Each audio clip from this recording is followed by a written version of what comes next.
नमस्कार, स्वागत है आप सभी का इंडिया के खास शो खबरनामे में। मैं हूं निशांत गुप्ता और मैं प्रियांशु मिश्रा। आज के खबरनामे का आगाज दिन भर की बड़ी खबरों के साथ।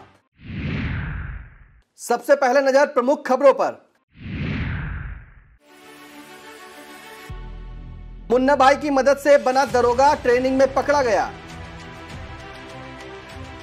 एमएलसी उपचुनाव में दोनों सीटों पर भाजपा की जीत। क्या भाजपा ने नई संसद के उद्घाटन में तलाश लिए नए गठबंधन सहयोगी। मौसम विभाग का अनुमान 31 मई तक यूपी में बने आंधी पानी के आसार। जेल वाहन में सीट पर कब्जे को लेकर भिड़ गए बंदी, हुई जमकर मारपीट। सीतापुर के साइबर सेल और मोहाली कोतवाली पुलिस ने पकड़े 5 अंतर्राज्यीय साइबर अपराधी।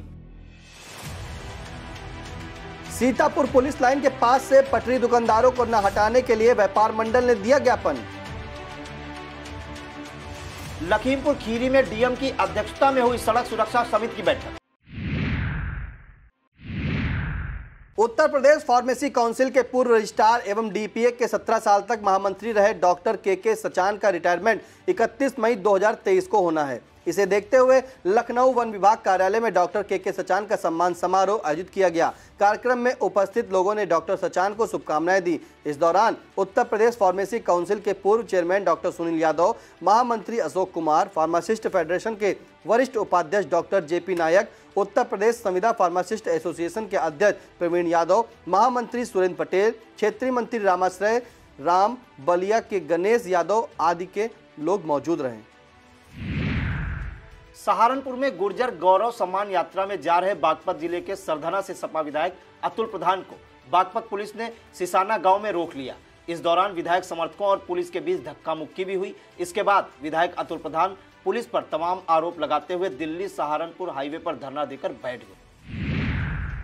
दिल्ली के जंतर मंतर पर सांसद ब्रजभूषण शरण सिंह के विरुद्ध 23 अप्रैल से धरना दे रहे पहलवानों व उनके समर्थकों पर दिल्ली पुलिस ने बड़ा एक्शन किया है। इसी बीच एक पूर्व आईपीएस के ट्वीट से इस मुद्दे में एक नया मोड़ सामने आ गया। पहलवान बजरंग पुनिया ने पूर्व आईपीएस के ट्वीट का जवाब दिया है। बताते चले कि पूर्व भारतीय कुश्ती महासंघ अध्यक्ष व सांसद ब्रजभूषण सिंह शरण के विरुद्ध कुछ महिला पहलवानों सहित अन्य का धरना जंतर मंतर पर चल रहा था। विभिन्न संगठनों का समर्थन मिलने से इसका दायरा बढ़ता जा रहा था। इसे देखते हुए दिल्ली पुलिस ने न केवल धरना स्थल से टेंट, पंडाल आदि हटा दिया, बल्कि 109 प्रदर्शनकारियों को हिरासत में लेकर इनके विरुद्ध कई धाराओं में केस दर्ज कर दिया है। पुलिस ने जंतर मंतर पर धारा 144 भी लागू कर दी है। पुलिस की इस कार्रवाई को लेकर पहलवानों की ओर से कई तरह के आरोप लगाए जा रहे हैं। इसी बीच पूर्व आईपीएस और केरल के पूर्व पुलिस महानिदेशक एनसी अस्थाना ने ट्वीट करके दिल्ली पुलिस की कार्रवाई का समर्थन किया है। पूर्व आईपीएस ने ट्वीट में लिखा है कि अभी तो सिर्फ कचरे के बोरे की तरह घसीट कर फेंका है। दफा 129 में पुलिस को गोली मारने का अधिकार है। इस ट्वीट पर भड़के आंदोलनकारी पहलवान और बजरंग पुनिया ने पूछा कि गोली खाने कहां आना है, अब यही रह गया है हमारे साथ करना। तो क्या नई संसद भवन के उद्घाटन अवसर पर समूचा विपक्ष जहां बहिष्कार चिल्ला रहा था, वहीं प्रधानमंत्री नरेंद्र मोदी ने इस मौके पर भी खेल कर दिया।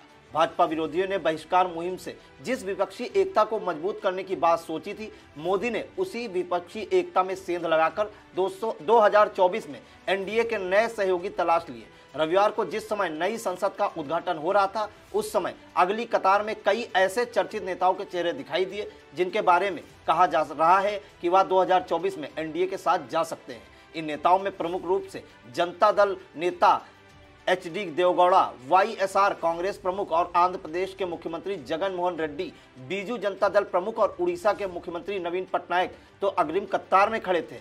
इन्हीं के साथ लोक जनशक्ति पार्टी, बहुजन समाज पार्टी और तेलुगु देशम पार्टी के बड़े नेता भी उद्घाटन कार्यक्रम में शामिल हुए थे। राजनीति के जानकार बताते हैं कि यह नेता अगले चुनाव में भाजपा के गठबंधन का हिस्सा हो सकते हैं। यूपी के 2 एमएलसी पद पर हो रहे उपचुनाव के नतीजे को लेकर जैसा अनुमान लगाया जा रहा था, वैसा ही नतीजा सामने आया।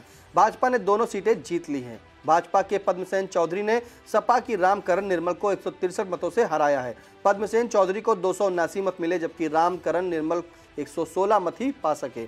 इसी तरह भाजपा के दूसरे प्रत्याशी मानवेंद्र सिंह ने सपा के राम जतन राजभर को 165 मतों से परास्त किया है। मानवेंद्र सिंह को 280 मत मिले, जबकि राम जतन राजभर को 115 मत ही मिल सके। बताते चले कि इस उपचुनाव में कुल 403 मत थे। इसमें भाजपा और सहयोगी दलों की संख्या 255 थी, जबकि सपा और उसके सहयोगी दलों का आंकड़ा 118 था। नतीजा बताते हैं कि भाजपा को राजा भैया की जनसत्ता पार्टी के 2, ओपी राजभर के सुभाषपा के 5 विधायकों ने भी वोट किया है। कांग्रेस के 2 और बसपा के 1 विधायक ने मतदान में भाग नहीं लिया, जबकि 3 विधायक इरफान सोलंकी, रमाकांत यादव और अब्बास अंसारी जेल में होने के चलते मतदान नहीं कर सके और सपा विधायक मनोज पारस गंभीर रूप से बीमार होने के चलते वोट नहीं डाल सके। यूपी के एमएलसी चुनाव में वोट डालने के बाद सपा मुखिया अखिलेश यादव ने भाजपा पर आरोपों की बौछार कर दी। अखिलेश ने कटाक्ष करते हुए भाजपा सरकार को 10 नंबरी सरकार कह डाला। उन्होंने कहा कि केंद्र सरकार ने अपने 10 साल पूरे कर लिए हैं और वह 10 नंबरी बन गई है। अखिलेश ने सवाल किया कि भाजपा सरकार नौकरियों के अवसर छीन रही है और युवाओं को रोजगार नहीं दे रही। सपा मुखिया ने आरोप लगाया था, भाजपा जातिगत जनगणना नहीं कराना चाहती। क्या बिना जातिगत जनगणना कराए सामाजिक न्याय संभव है? यूपी के एमएलसी चुनाव में राजा भैया ने भाजपा प्रत्याशी को वोट देने के साथ ही सपा को आईना भी दिखाया। भाजपा प्रत्याशी को वोट देने के बारे में जनसत्ता दल प्रमुख रघुराज प्रताप सिंह राजा भैया ने कहा कि सिर्फ भाजपा ने हमसे वोट मांगा, हमने उसे वोट दिया, किसी दूसरे ने मांगा ही नहीं। राजा भैया ने एमएलसी चुनाव होने को लेकर भी इशारों में सपा को घेरते हुए कहा कि यह चुनाव होना ही नहीं चाहिए था, कोई औचित्य नहीं था। इसके पहले ऐसा कोई उदाहरण देखने को नहीं मिला।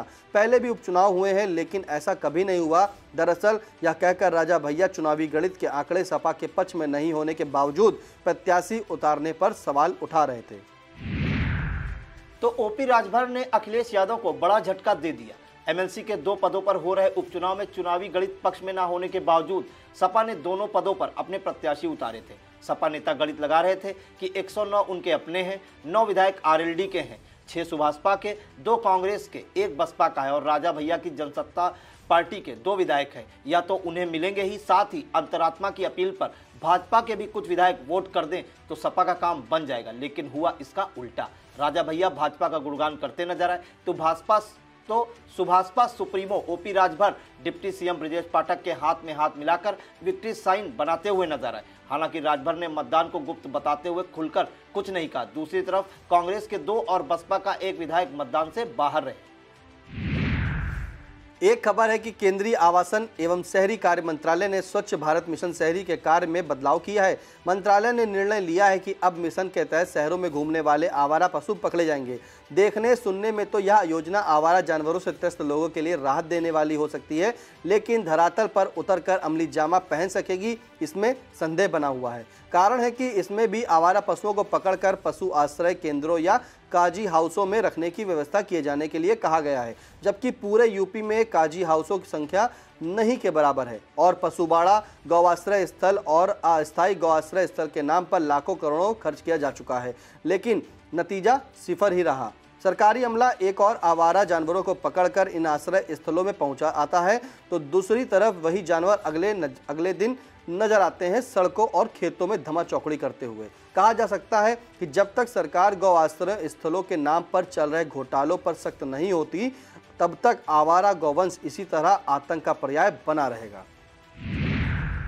यूपी के police training school Chunar Mirzapur प्रशिक्षण ले रहे पुलिसकर्मियों में एक दरोगा फर्जी पाया गया है। जांच में पता चला कि उसने एक मुन्ना भाई के जरिए लिखित व शारीरिक परीक्षा पास कर ली थी। ट्रेनिंग के दौरान जब उसका बायोडाटा संदेहास्पद लगा तो जांच हुई, जिसके बाद पूरा मामला खुल गया। इसे लेकर फर्जी दरोगा पर कई धाराओं में मुकदमा दर्ज किया गया है। जानकारी के अनुसार पुलिस भर्ती की 2020-21 की परीक्षा में आगरा जिले के रिंकू यादव नामक युवक ने आवेदन किया था।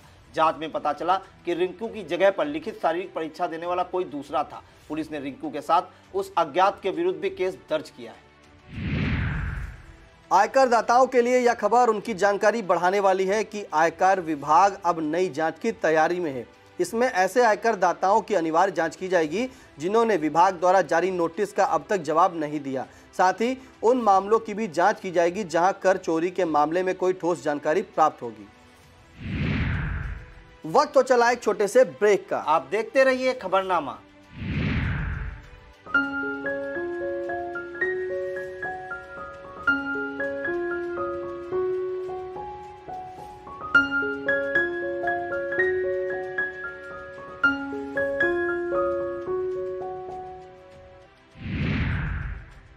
मौसम विभाग द्वारा जारी पूर्वानुमान के अनुसार यूपी के विभिन्न हिस्सों में 31 मई तक आंधी पानी के आसार बने हुए हैं। इस दौरान 30 से 40 किलोमीटर की रफ्तार के साथ आंधी चलने के अलावा गरज चमक के साथ बारिश हो सकती है। मौसम विभाग के अनुसार हिमाचल प्रदेश के ऊपरी पश्चिमी विक्षोभ बना हुआ है। इसी के साथ दक्षिणी पश्चिमी राजस्थान और इससे सटे पाकिस्तान के क्षेत्र में भी चक्रवर्ती दबाव बन गया है। बाराबंकी के सिविल कोर्ट परिसर में उस समय हंगामा मच गया जब पुलिस वाहन में सीट को लेकर बंदी आपस में भिड़ गए। वर्चस्व को देखकर बंदियों में जमकर मारपीट होती रही और सुरक्षा में तैनात पुलिसकर्मी तमाशाई बने देखते रहे। बताया जाता है कि जेल से बंदियों को अदालत लाने के दौरान पुलिस वाहन में उन्हें भूसे की तरह भरकर लाया जाता है। इतना ही नहीं, पुरुष बंदियों के साथ महिला बंदियों को भी लाया जाता है। बंदियों के बीच हुई मारपीट में कुछ बंदियों को चोटें भी आई हैं। शाहजहांपुर जनपद के कलान कस्बे से सरकारी दावों की पोल खोलती तस्वीर सामने आई है। सोशल मीडिया पर वायरल हो रहे इस वीडियो में यूपी रोडवेज की बस को यात्री धक्का लगाकर चालू करते नजर आ रहे हैं। बताते हैं कि बदायूं डिपो की एक रोडवेज बस कलान कस्बे में सवारियां बिठाने के लिए रुकी थी। इसी दौरान अचानक बस बंद पड़ गई। चालक ने बहुत कोशिश की लेकिन बस चालू नहीं हो सकी, जिसके बाद यात्रियों ने धक्का लगाकर बस को चालू किया। अब खबरें जनपद सीतापुर से। सीतापुर जनपद के साइबर सेल और मोहाली थाना कोतवाली पुलिस ने संयुक्त कार्रवाई करते हुए 5 अंतर्राज्यीय साइबर अपराधियों को गिरफ्तार किया है। इनके विरुद्ध नगर कोतवाली और मोहाली कोतवाली में धारा 420 और 66D IT एक्ट में मुकदमे दर्ज थे। इसे लेकर प्रेस वार्ता करते हुए ASP दक्षिणी NP सिंह ने बताया कि यह लोग गिरोहबंद होकर बड़ी बड़ी ऑनलाइन शॉपिंग वेबसाइट के नाम से फर्जी वेबसाइट तैयार कर ग्राहकों को सस्ती दरों पर सामान बेचने का झांसा देकर ठगी करते थे। पुलिस लाइन के पास पटरी दुकानदारों को न हटाए जाने की मांग को लेकर अखिल भारतीय उद्योग व्यापार मंडल के पदाधिकारियों ने डीएम को संबोधित ज्ञापन दिया। जिला अध्यक्ष भगवती प्रसाद गुप्ता के नेतृत्व में यह ज्ञापन दिया गया। बताते चले कि पुलिस लाइन से नेपालापुर चौराहे पर सड़क का चौड़ीकरण किया जाना है। इसके लिए पटरी पर कब्जा किए दुकानदारों को हटाया जा रहा है। ज्ञापन में मुकेश, सुमित राठौर, मोहम्मद सलमान, शंकर राज, ब्रजेश रस्तोगी, सोनू गुप्ता, महबूब अली, मोनू गुप्ता आदि तमाम व्यापारी मौजूद रहे। स्वनिधि महोत्सव के सफल संचालन हेतु जिला स्तरीय अनुश्रवण समिति की बैठक संपन्न हुई। इस बैठक की अध्यक्षता डीएम अनु सिंह ने की। डीएम ने योजनाओं के लाभार्थियों की जानकारी लेते हुए विभागों के स्टॉल लगाए जाने के निर्देश दिए। डीएम ने हर क्षेत्र के लोगों की महोत्सव में मौजूदगी सुनिश्चित किए जाने का निर्देश देते हुए महोत्सव में हेल्थ कैंप लगाने का भी निर्देश दिया। इस बैठक में ADM Rambharat Tiwari, city magistrate Amrita Singh, CMO doctor Madhu Gairola, EO Vaibhav Tripathi आदि अधिकारीगण मौजूद रहे। माध्यमिक वित्तविहीन शिक्षक महासभा और हिंदी महासभा सीतापुर द्वारा प्रसिद्ध कवि एवं शिक्षाविद आचार्य सोम दीक्षित को श्रद्धांजलि अर्पित की गई। इसके लिए लालबाग पार्क स्थित नरोत्तम सभागार में कार्यक्रम आयोजित किया गया। बताते चलें 1 जुलाई 1951 को जन्मे आचार्य सोम दीक्षित का अभी 17 मई 2023 को स्वर्गवास हो गया था। श्रद्धांजलि सभा में पूर्व चेयरमैन आशीष मिश्रा, रजनीश मिश्र, पंकज पांडे, अरुण मिश्र, सुनील गुप्ता, बेचेलाल भार्गव, गुरदीप सिंह ज्ञानी आदि तमाम लोग मौजूद रहे। अन्नपूर्णा साहित्य संगम की साप्ताहिक काव्य गोष्ठी का आयोजन जागेश्वर निवास हरदोई चुंगी पर हुआ। समीक्षिका पुष्पावस्थी के संरक्षण व यासीन इब्ने उमर के संयोजन में आयोजित काव्य गोष्ठी की अध्यक्षता महफूज रहमानी ने की और संचालन रामकिशोर श्रीवास्तव के द्वारा किया गया। कार्यक्रम में हिंदी सभा के पूर्व अध्यक्ष और वरिष्ठ कवि सोमनाथ दीक्षित के निधन पर शोक व्यक्त करते हुए उन्हें श्रद्धांजलि दी गई। इस अवसर पर पुष्पावस्थी, जीएल गांधी, महफूज रहमानी, डॉक्टर सतीश चंद्र वर्मा, मंजर यासीन, केपी मिश्रा, यासीन इब्ने उमर, रामकिशोर श्रीवास्तव, जीएल गांधी, कन्हैयालाल शुक्ला, सुमन मिश्रा, गीता किशोर श्रीवास्तव, रियाजुद्दीन रियाज, आलोक कुमार, सूरज सीतापुरी, प्रगति वाजपेयी, कान्हा वाजपेयी आदि ने काव्य पाठ किया। सीतापुर राष्ट्रवादी ब्राह्मण समाज नैमिष इकाई द्वारा नैमिषारण्य धाम स्थित राजेश्वर भवन में सामूहिक यज्ञोपवीत संस्कार का आयोजन किया। दूर दराज जनपद से आए बटुकों का यज्ञोपवीत संस्कार विधि विधान से कराया गया। राष्ट्रीय अध्यक्ष राम प्रसाद अवस्थी ने अपने उद्बोधन के दौरान बटुकों को यज्ञोपवीत संस्कार के नियमों को समझाया। कार्यक्रम का संयोजन दिनोश कुमार त्रिवेदी, नगर अध्यक्ष महंत बालक रामदास, जिला अध्यक्ष रत्नेश द्विवेदी द्वारा किया गया। कार्यक्रम में अतिथि के रूप में राम नारायण त्रिवेदी व मुनेन्द्र अवस्थी उपस्थित रहे। राष्ट्रीय संप्रेरक रमेश बाबू मिश्रा, शिव शंकर दयाल तिवारी, सुमेधा शर्मा, सुरेंद्र अग्निहोत्री, पीयूष कांत मिश्रा, श्रवण वाजपेयी, संजय शर्मा, श्याम बाबू दीक्षित, पंकज मिश्रा, प्रमोद तिवारी, अभय अग्निहोत्री, नरेश मिश्रा, अमित अग्निहोत्री, सचिन अवस्थी, मधु पांडे, अशोक वाजपेयी, दिलीप शर्मा, श्रवण त्रिवेदी, रमेश मिश्रा आदि उपस्थित रहे। कसमंडा ब्लॉक क्षेत्र की न्योराजपुर, हमीरपुर, उसरी, नेवादा, छरासी आदि ग्राम पंचायतों में हर घर जल योजना अंतर्गत पानी सप्लाई के लिए गांवों के रास्तों पर खुदाई करके पाइपलाइन डालने का कार्य प्रगति पर है। इस कार्य से विभिन्न विभागों द्वारा कराए गए विकास कार्यों को काफी क्षति पहुंच रही है। कार्यदायी संस्था की लापरवाही से जगह जगह मार्ग खोदकर छोड़ दिए गए हैं, जिससे बड़े बुजुर्ग व बच्चों सहित आमजन को आवागमन में भारी दिक्कतों का सामना करना पड़ रहा है। हैरत की बात है कि जिम्मेदार विभाग जल निगम इस ओर से कान बंद किए हुए बैठा है। लहरपुर नगर पालिका परिषद अध्यक्ष पद की शपथ ग्रहण करने के बाद से हाजी जावेद अहमद एक्शन मोड में है। स्थानीय जनता की दिक्कतों को जानने के लिए नगर में निकल रहे हैं। इसी कड़ी में चौपड़ी टोला निवासी सलीम बेग ने बागवानी टोला में जल निकासी की समस्या सहित कई अन्य समस्याओं को लेकर प्रार्थना पत्र दिया। इस संबंध में पालिका अध्यक्ष हाजी जावेद अहमद ने कहा कि नगर में जगह जगह विभिन्न समस्याओं की भरमार है। चुनाव के दौरान मैंने खुद देखा है, जनता भी बता रही है। जल्द ही व्यापक कार्य योजना बनाकर सभी दिक्कतों को दूर किया जाए। अब खबरें पड़ोसी जनपद लखीमपुर खीरी से। लखीमपुर जिले की मितौली तहसील क्षेत्र के ग्राम पिपरझला में सतचंडी महायज्ञ के अंतिम दिन सीता स्वयंवर का मंचन किया गया। इसके उपरांत भंडारे का आयोजन कर प्रसाद वितरण किया गया। यह आयोजन काली माता मंदिर पर किया गया। रामलीला महोत्सव कमेटी के अध्यक्ष जितेंद्र वाजपेयी ने कार्यक्रम को सफल बनाने के लिए क्षेत्र की जनता सहित रामलीला महोत्सव कमेटी के सभी सदस्यों का आभार व्यक्त किया। लखीमपुर जनपद के सभी सामुदायिक स्वास्थ्य केंद्रों, प्राथमिक स्वास्थ्य केंद्रों और हेल्थ एंड वेलनेस सेंटर पर महामारी स्वच्छता दिवस मनाया गया।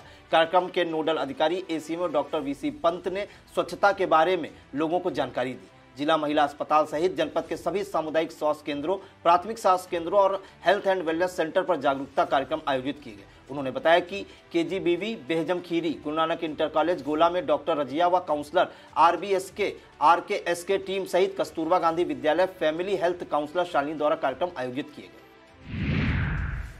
लखीमपुर के दिव्यांगजन सशक्तिकरण अधिकारी वीरपाल ने बताया कि दिव्यांगजन सशक्तिकरण विभाग द्वारा संचालित दिव्यांगजन शादी विवाह प्रोत्साहन पुरस्कार योजना के तहत दिव्यांग व्यक्तियों से विवाह करने पर प्रोत्साहन राशि दी जाती है। पति के दिव्यांग होने पर 15,000, पत्नी के दिव्यांग होने पर 20,000 तथा पति व पत्नी दोनों के दिव्यांग होने पर 35,000 राशि अनुदान स्वरूप प्रदान किया जाता है।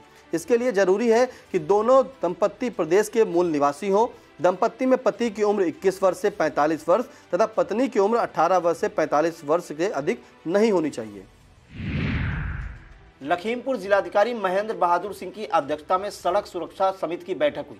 बैठक का संचालन पीडब्ल्यूडी निर्माण खंड के तृतीय के अधिशासी अभियंता अनिल कुमार यादव ने किया। बैठक में जनपद में घटित दुर्घटनाओं का विश्लेषण, दुर्घटना संभावित क्षेत्रों में वनरेबल लोकेशन, स्कूली वाहनों के मानकों रूप होने पर ही संचालन किए जाने पर विस्तृत चर्चा हुई। डीएम ने कहा कि मानव जीवन अनमोल है। उन्होंने बढ़ती सड़क दुर्घटनाओं को ध्यान में रखते हुए यातायात नियमों का पालन करने की अपील आम नागरिकों से की। बैठक में EE PWD Tarunendra Tiwari, CO city Sandeep Singh, ARTO प्रशासन Alok Kumar Singh, deputy CMO doctor Dhaniram, DCO Ved Prakash Singh, DIOS doctor Mahendra Pratap Singh, ARM roadways Mukesh Mehrotra सहित जिला सड़क सुरक्षा समिति के सम्मानित सदस्यगण मौजूद रहे। लखीमपुर के एसपी गणेश प्रसाद साहा द्वारा 25 जनवरी 2023 को गठित सैनिक में 25 मई तक पुलिसकर्मियों की 1536 समस्याएं प्राप्त हुई, जिनमें से 83% अर्थात 1276 समस्याओं का समाधान भी कराया गया। यह सेल जनपद खीरी के विभिन्न थानों व कार्यालयों में तैनात पुलिस अधिकारियों व कर्मचारियों की समस्या का निस्तारण करने के लिए पुलिस कार्यालय में गठित किया गया था। यह था आज का खबरनामा। आप देखते रहिए आई इंडिया। हमें दीजिए इजाजत। नमस्कार।